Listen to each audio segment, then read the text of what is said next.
같이 하나님의 말씀 함께 봉독하도록 하겠습니다. 같이 봉독합니다. 모세가 홍해에서 이스라엘을 인도하며 그들이 나와서 수르강나로 들어가서 거기서 40길을 걸어서나 물을 얻지 못하고. 가만히 있어봐요. 19장 5절에서 10절 12절 맞나요? 출애굽기 19장 5절에서 12절.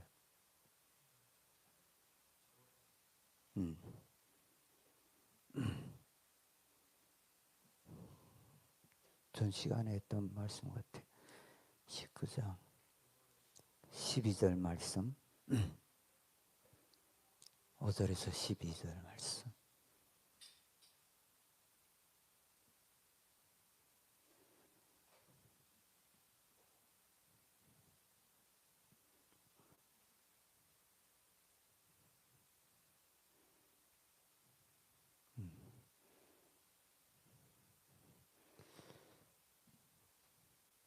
(12장) 19장 5절에서 12절 말씀까지입니다. 5절에서 이게 잘 안 보이죠? 보이나요? 보여요? 우리 다 같이 그럼 5절에서 12절 말씀까지 함께 봉독하도록 하겠습니다. 세계가 다 내게 속하였나니 너희가 내 말을 잘 듣고 내 언약을 지키면 너희는 모든 민족 중에서 내 소유가 되겠고 너희가 내게 대하여 지상 나라가 되며 거룩한 백성이 되리라. 너는 이 말을 이스라엘 자손에게 전할지니라. 모세가 내려와서 백성의 장로들을 불러 예수님께서 자기에게 명령하신 그 모든 말씀을 그들 앞에 진술하니 백성이 일제히 응답하여 이르되 여호와께서 명령하신 대로 우리가 다 행하리이다. 모세가 백성의 말을 여호와께 전하며 여호와께서 모세에게 이르시되 내가 빽빽한 구름 가운데서 내게 임함은 내가 너와 말하는 것을 백성이 듣게 하며 또한 너를 영영히 믿게 함이니라.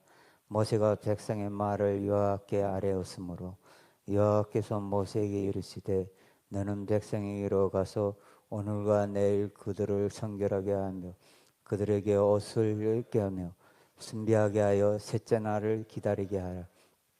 셋째 날에 나 여호와가 온 백성의 목전에서 시내산을 강림할 것이미니 너는 백성을 위하여 주의 경계를 영하고 너희는 산과 산에 오르고 그 경계를 침범하지 말지. 산을 침범하는 자는 반드시 죽임을 당할 것이니라. 아멘. 아멘. 잠깐 기도하겠습니다. 하나님 고맙습니다. 오늘도 우리에게 이 땅에서 사라지지 않을 예수 그리스도의 그 생명, 그 진리의 생명을 우리가 우리 마음속 깊이 새겨서 그 말씀으로 인해서 이 세상과 함께 멸망하지 아니하고 마지막 날 다시 오실 그때 주님 만나게 하시고 그 주님과 영원히 살 수 있는 그 축복 우리가 다 누리게 하여 주십시오. 예수님 이름으로 기도합니다. 오늘 본문 말씀은 경계선으로 계시된 하나님의 나라라는 제목으로 함께 오늘 나누겠습니다. 지금까지 출애굽기 여정을 이렇게 쭉 한번 정리해 본다면 1장에서 15장까지는 하나님께서 애굽 땅에서 행하신 구원 사건을 기록하고 있고 16장부터 18장에는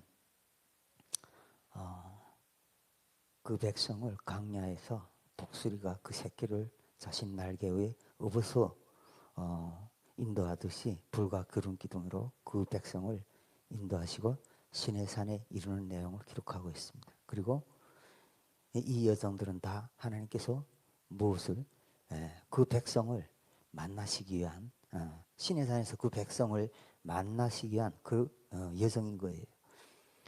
그리고 출애굽기 19장에서부터 24장까지는 하나님께서 시내산에서 이스라엘 백성을 만나 주시고 그들에게 그들과 언약을 주시고 언약 말씀 주시고 언약을 맺으시는 내용을 기록하고 있습니다. 그런데 오늘 본 말씀은 하나 언약을 받기 전에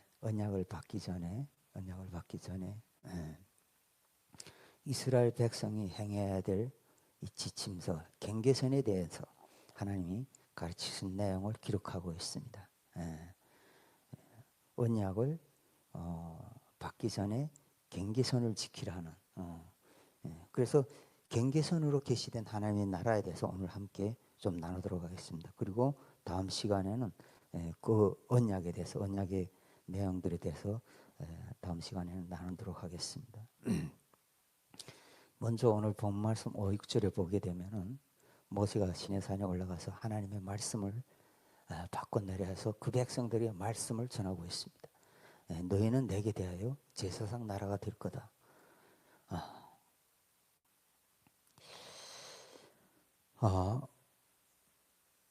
그리고 너희는 제사장 나라가 될 것이고 너희는 내게 대해서 거룩한 백성이 될 거다고 그래요.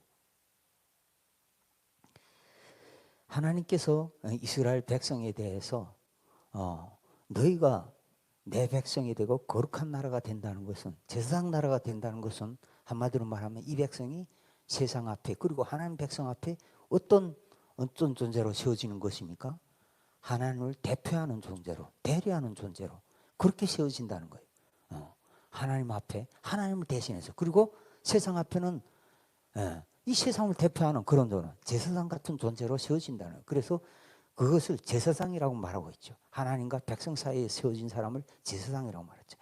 이것은 하나님께서 천지창조에서 창세기 1장에서 하나님께서 사람을 지으시고 아담과 하와를 지으시고 너희가 하나님 대신해서 땅을 정복하고 생육하고 번성하고 땅을 정복하고 다스리라고 하셨던 그 제사성적인 사명과 일치하고 있습니다. 한마디로 말하면 하나님께서 사람을 지으신 목적을, 처음 사람을 지으셨던 그 목적을 다시 한번 이스라엘 백성에 말씀하고요. 하나님의 말씀 동일하다는 거예요. 하나님께서 사람을 지으신 목적은 무엇이라고요? 하나님과 이 세상에 대하여 제사장의 사명을 감당하게 하기 위해서 세웠다는 거예요. 그를 대신해서, 대표해서 뭐요? 세상을 정복하고 다스리는 제사장의 직분으로 사람을 세웠다는 거예요. 그 말씀을 전했더니 7절, 8절 말씀에 이스라엘 백성들이 듣고서 일제히 모세에게 대답합니다. 여호와께서 명령하신 대로 우리가 그 말씀을 다 행하겠나이다. 이렇게 말씀하고 있습니다. 그리고 하나님께서 실제로 그 시내산에 임하시는 내용이 9절부터 12절에 나타나고 있는데 이렇게 말씀하고 있습니다. 내가 빽빽한 구름 가운데서 너를 만날 것이고 백성들이 그것을 보게 될 것이다. 너는 백성을 성결케 하되 옷을 빨게 하고 셋째 날을 기다리게 하라.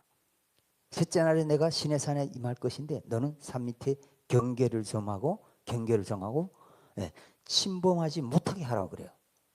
그리고 그 이유는 12절 말씀에 뭐라고 하고 있습니까? 죽을 수 있기 때문이라는 거죠. 죽을 수 있기 때문이라고. 이 말씀은 그냥 그 백성에게 내가 좀 힘이 있으니까 너 까불지 마, 그냥 위협하는, 이런 그냥 말로 위협하는 그런 것이 아니죠. 그런 것이 말로 위협하는 그런 것이 아니죠. 출애굽기 20장에 보면은 이스라엘 백성들이 그 반응을 보면 시내산에 임하신 그 하나님의 그 영광, 그 권세를 보고, 그 권능을 보고 이스라엘 백성의 압도되는 이스라엘 그 백성들의 반응을 보면 우리가 알 수가 있습니다. 하나님께서 빽빽한 구름과 천둥과 번개와 나팔 소리와 연기로 임하셨는데 정말 이 백성들이 사지가 다 떨어져 나가고 기청이 다 째질 것 같은 그 고통을 너무나 견딜 수가 없어서 모세에게 호소하죠. 모세, 당신이 듣고 와서 우리한테 전해 주십시오. 그러면 우리가 듣겠습니다. 하나님이 직접 우리에게 말씀하지 않게 하소서. 왜요? 죽을 것 같으니까. 감히 직접 듣기에는 자신들이 그분의 건세한 능력을 도대체 가까이 할 수가 없는 거예요. 둘 수가 없는 거예요. 예.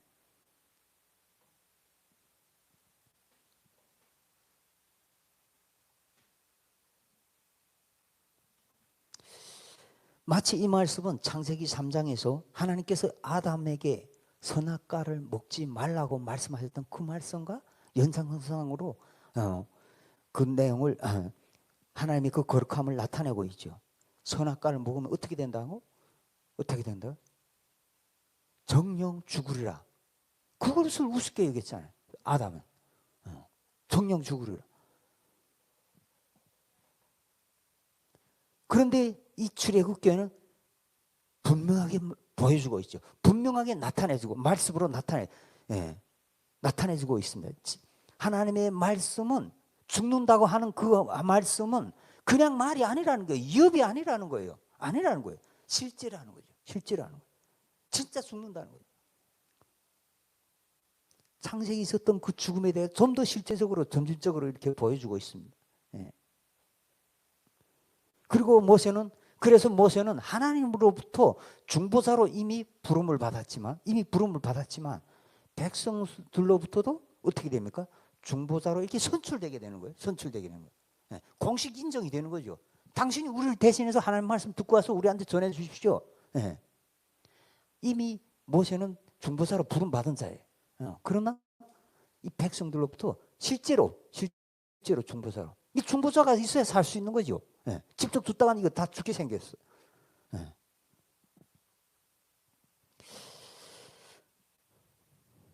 그래서 이제 시내산과 산 밑에 어떤 경계선이, 거룩한 경계선이 생겨납니다. 예.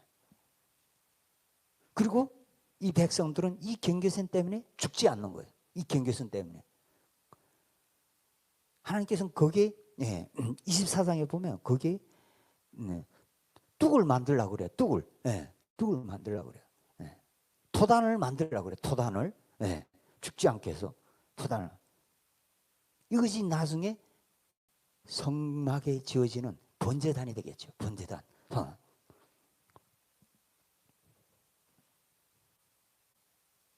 그런데 24장에 보게 되면 언약을 맺고 나서 이 경계선이 좀 더 분명하고 정확하게 구체적으로 나타나고 있습니다. 24장에 보게 되면 이 경계선이 세 개에 좀 더 정확하게 나타나고 있는데 세 개의 경계선으로 다시 나눠지는 것을 보게 됩니다. 24장 8절에서 11절 말씀 보게 되면 하나님께서 모세를 중보자로 그 백성과 언약을 맺은 다음에 아론과 나답과 아비후와 이스라엘 장로 70인을 데리고 산 중턱까지 올라가요. 산 중턱까지 올라가서 여호와 앞에서 먹고 마셨다라 이렇게 말씀하고 있습니다. 먹고 마셨다 이렇게 말씀해요. 전에는 어떻게 해요? 시내산에 오르는 자는 내가 시내산에 오를 때 그 시내산에 나타나면 너희가 거기에 들어서면 다 죽게 될 것이야. 죽게 될 것이라고 말씀하셨는데 여기서는 손을 대지 않았다는 거예요. 그들에게. 산 중도까지 올라왔는데 그들에게 손을 대지 않았다는 거예요. 이들은 모세와 아론과 그러니까 이스라엘 그 장로들은 모세와 아론과 다시 새롭게 구별된 자들이라는 것을 우리가 알 수가 있습니다. 다시 새롭게 구별된 자들이라는 걸 알 수가 있어요. 그리고 하나님은 이들을 어떻게 부릅니까? 존귀한 자들이라고 부르고 있습니다. 이들을 존귀한 자들. 그들이 산 중턱까지 올라갈 수 있어요. 거기서 하나님과 앞에서 어떻게 하나님과 먹고 마셨다고 했습니다. 하나님의 발 앞에 총목을 펴놓은 듯한 아름다운 그 보석 위에 앉아서 말입니다. 하나님과 함께 생명의 떡을 나누고 있는 거예요. 그리고 이스라엘 백성들은 산 밑에서 번제와 화목제를 통해서 하나님과 함께 먹고 마시는 거예요. 이 모습은 앞으로 레위기서에서 율법에 제정된 대로 제사장은 성전에서 먹을 수 있지만 그 백성들은 성막들에서 제사를 마치고 성막들에서 제사장과 함께 식사를 하는 것과 예, 동일합니다. 무엇을 말해주고 있습니까? 하나님께 나가는 것, 그리고 그 앞에서 먹고 마시는 것은, 먹고 마시는 것, 이 모든 것들이 뭐예요? 똑같지 않다는 거예요. 경계선이 있다는 거죠. 경계선이. 그리고 그 경계선을 지켜야 된다는 거예요. 안 지키면 어떻게 된다고요? 죽는다는 거예요. 죽는다. 정말 하나님께서 말씀하신 그 말씀, 규례들, 질서들, 이것을 지키지 않는 사람은 죽는다는 거예요. 이것은 설사 제사장이라 할지라도 어떻게 됩니까? 제사장이라 할지라도 안 지키는 자는 하나님 앞에서 불이 나와서 그 자리에서 즉사한다는 거죠. 즉사한다. 네. 그것을 우리가 레위기 10장에서 우리가 그것을 볼 수가 있습니다. 나답과 아비후가 제사장이지만 하나님께서 명하지 않으신 물을 갖다가 제단에 놨다가 어떻게 됩니까? 그 제단에서 불이 나와서 그 자리에서 두 사람을 그냥 불로 태워 죽인. 그래서 이스라엘 백성은 하나님을 두려워하는 거예요. 본인들이 실적 그 앞에서 죽었으니까 두려워하는 거예요. 우리는 얼마나 하나님을 우습게 여깁니까? 정말 그들은 하나님의 이름만 나와도 이 사지가 떨려가지고 이게 거룩하지 않으면 하나님 앞에 죽는다는 걸 알기 때문에 필사 하나님의 말씀 필사할 때 여호와라는 이름만 나와도 어떻게 한다고요? 다시 가가지고 붓을 놓고 가가지고 목욕 제기 와서 새 붓으로 갈아들고 여호와라는 이름을 부들부들 떨면서 죽을까 봐 말이에요. 본인들이 경험했으니까.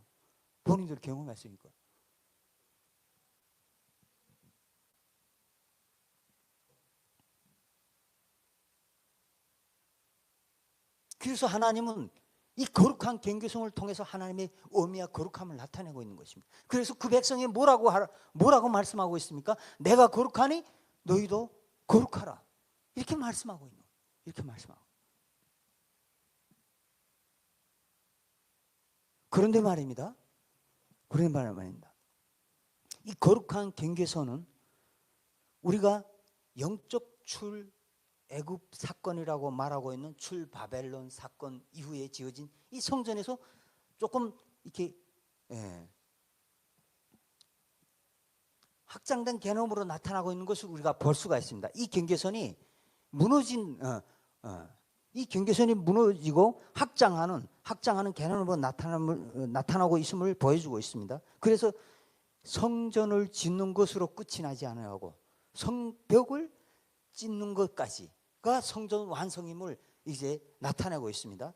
에스라 느헤미야 때에 그것이 나타나고 있습니다. 성벽까지 지어야 온전한 성전 완성으로 나타나고 있습니다. 그래서 이 성전을 지으면서 무엇입니까? 그때 이 성전이 지어질 때는 그 성전 안에 이방인의 뜰이라는 것이 새김이 나고 있죠. 확장된 개념으로 나타나고 있습니다. 이방인들도 감히 유대인들과 같이 어떻게 해요? 성전 안에 들어갈 수 있는, 이 성전 뜰 안에 들어갈 수 있는 길이 열린 거예요. 출바벨론 사건을 통해서. 그리고 이 출바벨론 사건은 제2 영적 출애굽 사건, 다시 말하면 예수 그리스도께서 다시 오셔서 새 나라, 새 성전을 지으실 그것을 계시하는 사건이죠. 출바벨론 사건. 그래서 예수님께서는 이 땅에 오셔서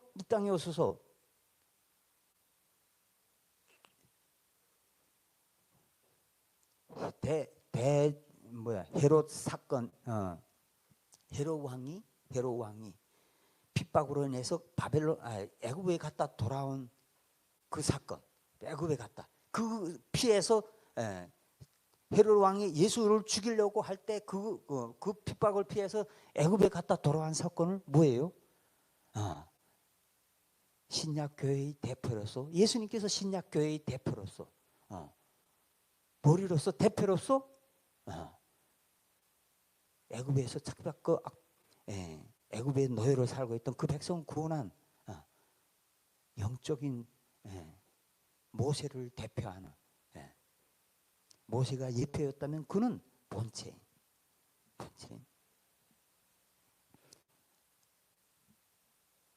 이 영적 출애굽의 대표가 예수님 자신임을 나타내고 있습니다. 그리고 이 영적인 이 거룩한 경계선이 신약에서 어떻게 무너졌는지를 예수님은 자신을 통해서 나타내 보여주고 있습니다. 히브리서 9장 11절 12절에서는 이렇게 말씀하고 있습니다. 그리스도께서는 장래 좋은 일에 대세상으로 오사 손으로 짓지 아니한 곧 이 창조에 속하지 아니한 더 크고 온전한 장막으로 말미암아 염소와 송아지 피로 하지 아니하고 오직 자기의 피로 영원한 속죄를 이루사 단번에 성소에 들어가셨느냐. 이 말씀 가운데 중요한 단어가 있습니다. 예수님께서 손으로 짓지 아니한 곧 이 창조에 속하지 아니한 곧 이 창조에 속하지 않은 온전한 장막으로 오셨다고 말씀하고 있습니다.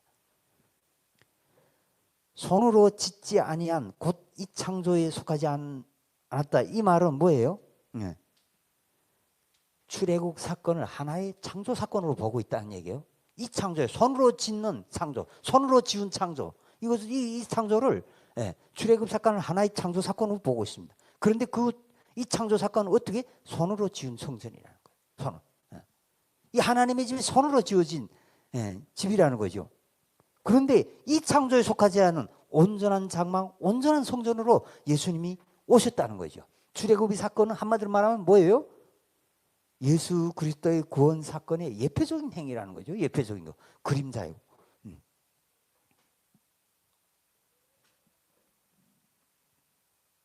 그리고 출애굽 때 드렸던 그 예배는 뭐예요? 염소와 송아지 피로 드려졌다는 거예요. 염소와.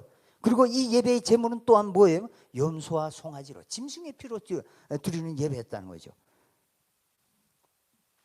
그래서 염소와 송아지 이 제물은 사람의 죄를 온전케 하지 못하므로 날마다 그리고 해마다 드려야 되는 번거로울 수밖에 없는 그런 온전치 않은 예배였다는 거예요. 그런 제물이었다는 거죠. 그런데 이제 예수 그리스도께서 모든 자들의 대표로서 제물로 오사 이 땅에 모든 사람들의 죄를 이 세상 모든 사람들을 지고 가는 하나님의 어린 양으로 제물로 오사 당신을 단번에 하나님께 드림으로 제물이 되어서 단번에 그 제물 당신을 드림으로 이 땅에 사는 저와 여러분 모든 사람들 저와 여러분뿐만 아니라 모든 사람들이 제물이 되어서 당신을 들이심으로 하늘 제단에 당신을 들이심으로 두 번 다시 이 땅에 피 흘림의 제사를 끝내셨다는 두 번 다시 필요 없는 번거로운 그 제사를 다 끝내야 돼. 당신 한 몸으로 단번에 당신을 하늘 제단에 그리고 하늘 보좌에 다시 살아나서 하늘 보좌에 앉으심으로 영원한 제물이 되었다.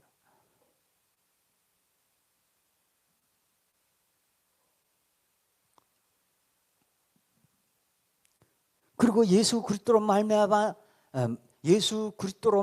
지어진 그 영원한 제물과 그 성전은 성전에 대해서 계시록에서는 이렇게 말하고 있습니다. 계시록 21장 22절에서는 성 안에서 내가 성전을 보지 못하였으니 이는 주 하나님 곧 전능하신 이와 및 어린 양이 그 성전이십니다. 근정전이십니다. 우리의 영원한 어린 양 제물 되신 예수 그리스도께서 그분이 성전이 되심으로 그분 자체가 성전이 되심으로 성전도 없고 성벽도 없는 온전하고 완전한 성전을 이루어 주셨다는 거예요. 그런데 우리가 여기서 생각해 볼 것이 있습니다. 성벽도 없고 성전도 없다면 무엇입니까? 심판이 이루어졌다는 거예요. 왜 그렇습니까? 하나님은 죄와 가까이 할 수 없는 분이시기 때문에 심판이 이미 이루어졌음을 보여주고 있습니다. 심판이 사라져 버린 거예요. 죄가 사라져 버린 거죠.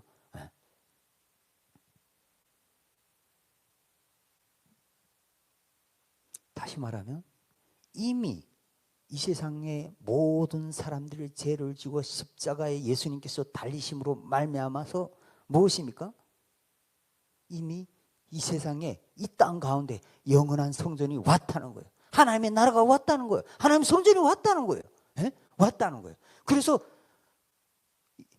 성경은 뭐 어떻게 말하고 있습니까? 축복과 저주를 현재행으로 설명하고 있습니다. 지금 심판이 임하고 지금 축복이 임했다. 그래서 너희가 예수를 영접하라. 만나지 않는 자는 심판 가운데. 예. 그를 만난 자는 영생을 얻을 거예요. 지금 내가 영생을 얻을 것이요. 그를 영접하지 않는 자는 어떻게 된다고요? 지금 심판이 너에게 임하여 있다는 거예요. 성전이, 영원한 성전이 지금 땅에 왔다는 거예요. 땅에 왔다는 거예요. 현생이라는 거예요. 현생.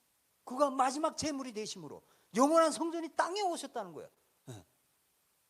영원한 하나님 나라가 땅에 왔다는 거죠. 그래서 그를 영접하는 자마다 하나님 앞에 어떻게 나갈 수 있다고 합니까?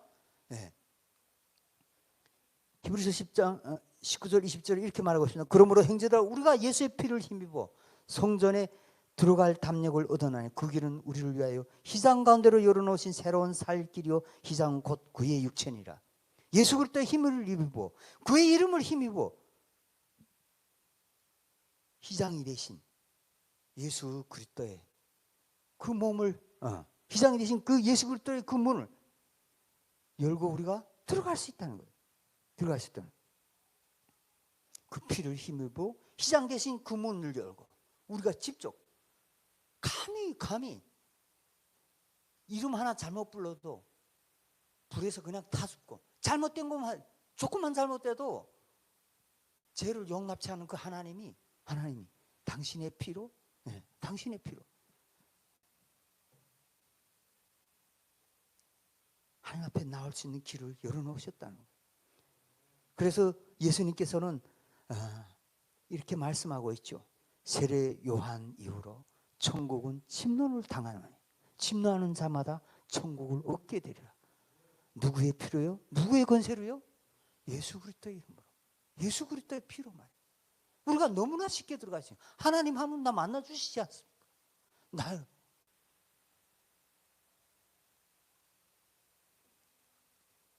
그런데 지금도 그의 이름, 그의 피의 권세를 모르는 자들 좀 더 정확하게 말하면 지금 유대인 이스라엘 백성 아직도 그 성전에 영원한 성전에 들어가지 못하고 그 성전에 들어가지 못하니까 어떤 현상이 일어나고 있습니까? 하나님 백성이라 일컬음 받는 그 백성이 이 땅에서 너무나 피바람을 일으키고 있어요. 너무나 피바람. 하나님께서 당신의 피로 이 땅에 피의 전쟁을 없애버렸는데 끝내주셨는데 아직도 그 율법에 매해서 말입니다. 그 경계선에 매해서 말이에요. 어떻게 해요? 빛이라고 다는 온 세상을 빛이라고 있어요. 온 세상.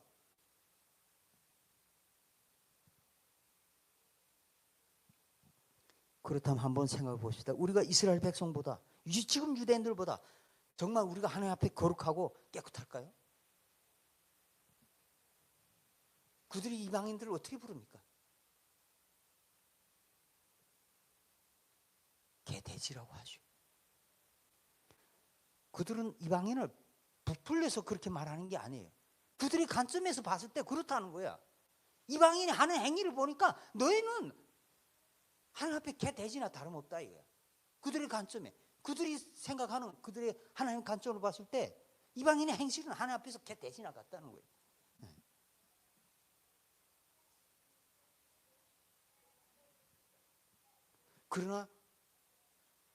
그런데 이 개돼지나 다름없는 짐승 같은 이방인 저와 여러분이 누구 이름만 부르면요, 예수 그리스도 이름만 부르면 너무나 하나님 앞에 이게 너무 뻔뻔해. 너무 뻔뻔하죠. 그 이름만 부르면 하나님 앞에 나갈 수 있는 거예요. 그 이름만 부르면 예수 그리스도가 내 대신 십자가에 죽었다는 그 사실만 인정하면 인정했지만 하나님 나 만나 주시는 거예요. 나를 불쌍히 여겨 주시는 거예요. 나의 죄를 사해 주시는 거예요.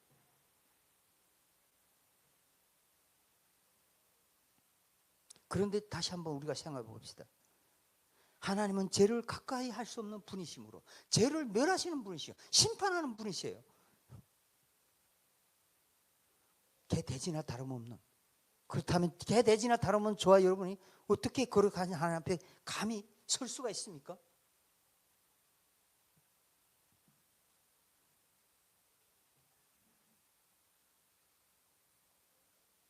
정말 출애굽 시기에 계시되었던 하나님의 성전, 하나님의 나라, 이 경계선 말입니다. 이 경계선은 정말 우리한테 아무런 효과도 무슨 어떤 의미도 없을까요? 이 경계선, 이 거룩한 경계선의 의미.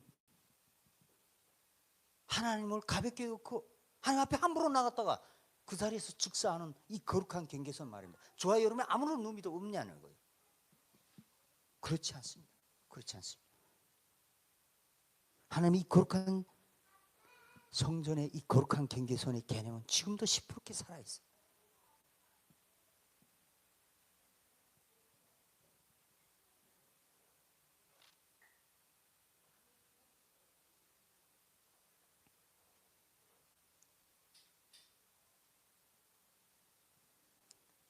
그렇게 시퍼렇게 살아있음에도 불구하고 이 경계선의 거룩함이 시퍼렇게 아직도 살아있음에도 불구하고 정말 기독교를 개독교로 만들어버린 저 한국교회 어떻게 감히 하나님의 이름을 부를 수 있습니까? 어떻게 하나님 앞에 나갈 수 있어요?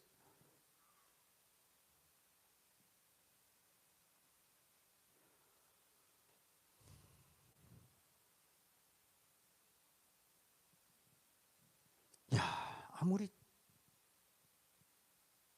돼지 같다 할지라도 하나님 앞에 사람들이 보기에 유대인들이 보기에 그렇다 할지라도 예수님의 이름만 부르면 그 보혈의 능력을 우리가 믿고 고백한다면 하나님 우리를 살려주신다는 거예요. 만나주신다는 거예요.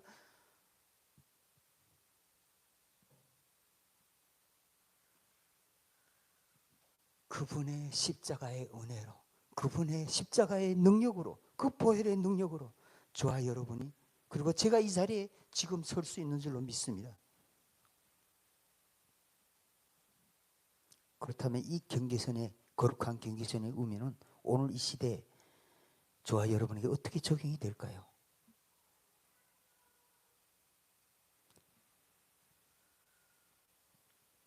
저와 여러분이 하나님 앞에 예수님 앞에 죄를 지을 때마다 그리고 우리가 그 이름을 부를 때마다 예수님 당신이 그 심판의 칼에 나서는 거예요. 나서는 거예요. 심판의 칼. 그 단도대 예수님 당신이 서시는 거예요. 당신. 그리고 그 심판의 칼이 예수님의 몸을 두동강 내므로써 저와 여러분을 사는 거예요. 그래서 내가 예수님의 이름을 부른다는 거, 내가 죄 짓고 예수님의 이름을 붓고 하나님 앞에 나간다는 건 무엇입니까? 결국 세상 말로 말하면 토막살이 나고 하나님 앞에 나가는 거예요. 예수님, 네. 세상 말로 하면 토막살은 얼마나 끔찍합니까? 사람을 토막낸다는 거. 우리가 이 전율을 하지 않습니까? 어떻게 사람이 사람을 토막을 내?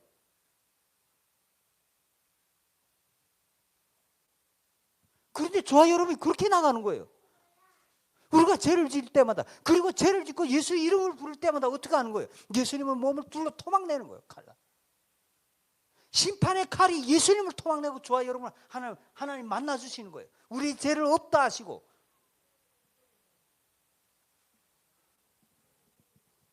그렇잖아요. 저 제일 악한 사람들이 제일 악한 사람 예수님 토막내고 하나님 만나는 거예요.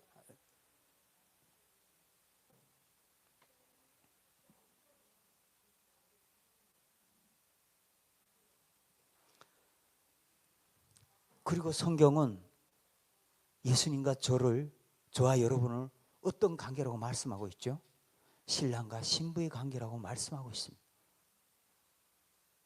그러면 우리는 어떻게 사는 거예요? 신부된 저와 여러분은 어떻게 사는 거예요? 신랑을 날마다 토막내고 그 심판의 사건으로 인해서 내가 사는 거예요. 정말 우리가 그의 신실한, 정말 정결한 신부가 됐다면 더 이상 주님을 토막내는 일을 그만둬야겠죠. 그만둬야겠죠. 그런데 여러분 생각해 보십시오. 이 죄를 짓지 않을 수가 있나요? 죄를 짓지 않을 수가 있냐고. 저를 보니까 도대체 하나님 이름 부를 때 나보다 더 악한 자가 있을까? 나 왜 안 되는 거야?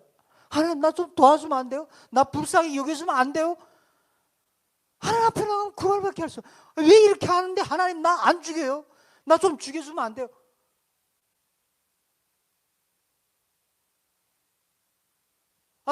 이겨낼 수 없는 이 육신의 욕구를 우리의 생각, 우리의 힘으로 도저히 할 수 없는 일이죠. 그래서 예수님께서는 그 제자들에게 그렇게 말합니다. 3년 동안 그들이 따라다니면서 예수님 그 성기심 보고 사랑배우고 바꾸다 했지만 예수님한테 목숨을 걸고 싶었지만 저도 마찬가지예요. 걸고 싶었지만 안 되는 거예요. 안 되는 거예요.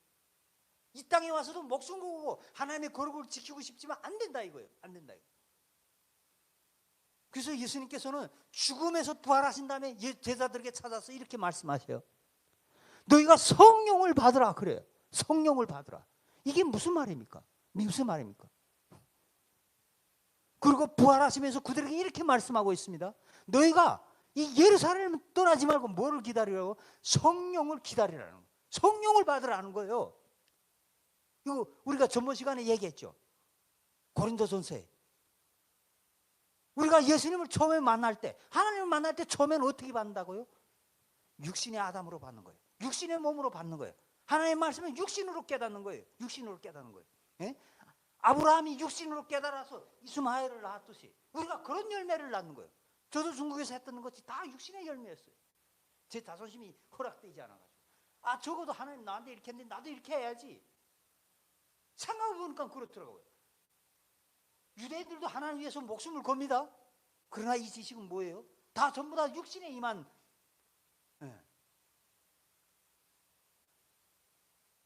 육신에 임한 하나님이야. 육신에 임한. 그런데 이 하나님은 우리의 육신의 환경이 달라서 어떻게? 환경에 따라 계속 변질해요. 썩어 없어질.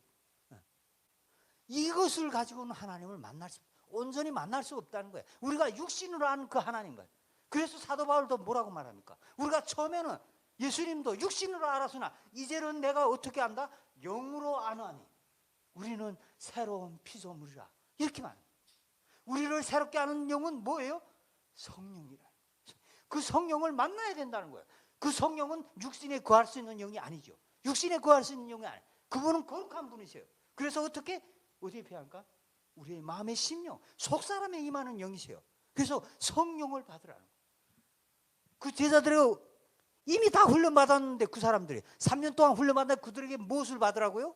훈련받았는데도 그거 가지고 안 된다 이거야. 안 된다. 그래서 너희가 성령을 받으라는 거예요. 성령.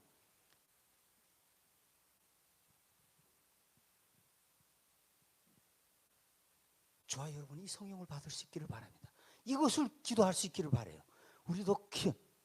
우리가 아는 것, 내가 계속 제 가운데 이랬다면 이것은 육신으로 아는 거예요. 이것은 유대인들과 마찬가지로 우리가 율법으로 하나님을 아는 거예요. 율법으로 하나님을 아는 거예요. 그걸 가지고는 구원을 이룰 수 없단 말이에요. 어떤 분들은 말입니다. 율법은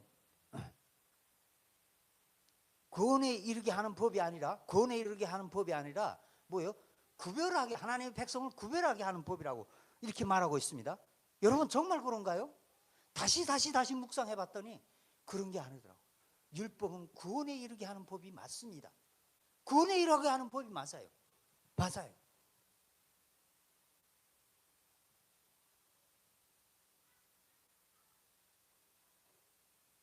그래서 갈라디아서에서는 어떻게 해요?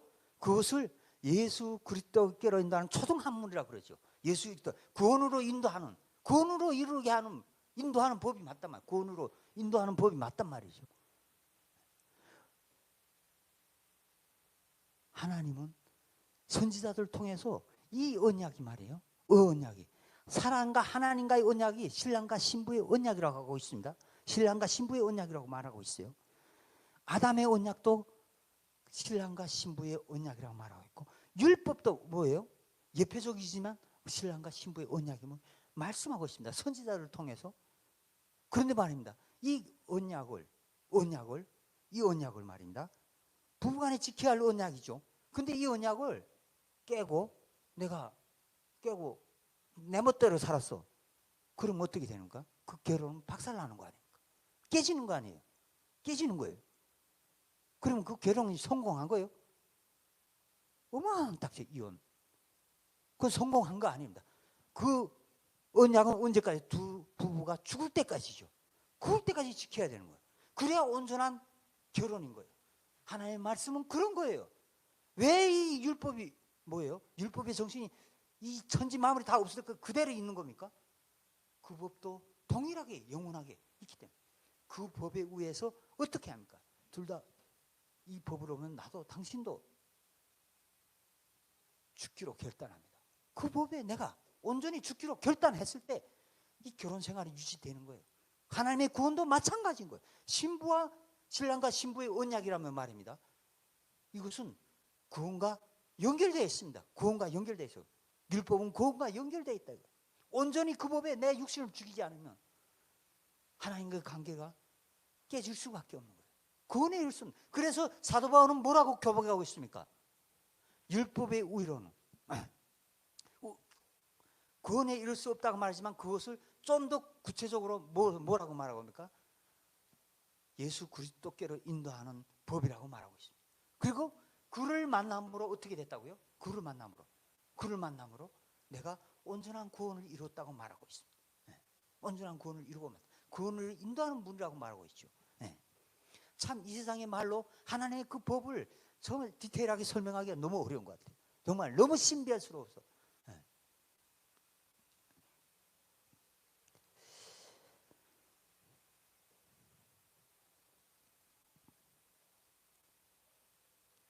그리고 예수 그리스도 한마디로 말하면 율법에 내가 온전히 죽지 않았기 때문에 하나님 법에 온전히 죽지 않았기 때문에 그 결혼법에 온전히 이 신부가 죽지 않을 때 예수님이 대신 죽어주신 거 아닙니까? 대신 죽으신 이 대신 죽으신 법을 우리가 만난 거예요.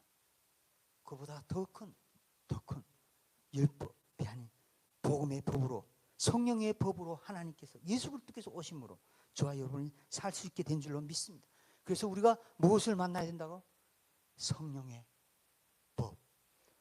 성령을 만나야 되는 거예요. 우리를 살게 하는, 다시 살게 하는 이 성령의 법을 만나야 되는 거예요. 성령의 법. 이 법 안에서 자유를 얻을 수 있는 줄로 믿습니다. 저와 여러분이 이 법을 만남으로 저와 여러분이 자유케 될 줄로 믿습니다. 네. 이것을 위해서 저와 여러분이 기도할 수 있기를 바라요. 성령의 법. 이 법을 만날 수 있기를. 이 법을 만나시면 우리는 율법을 인해서 날마다 죽을 수밖에 없어요. 날마다. 우리의 연약함을 아시고 하나님께서 당신의 아들 예수 그리스도를 보내주시고 성령의 법을 보내주시므로 우리를 다시 살게 하는 그 크신 은혜를 저와 여러분이 알고 우리가 성령 받기를 간절히 소망합니다. 이 법으로 다시 살기를 원합니다.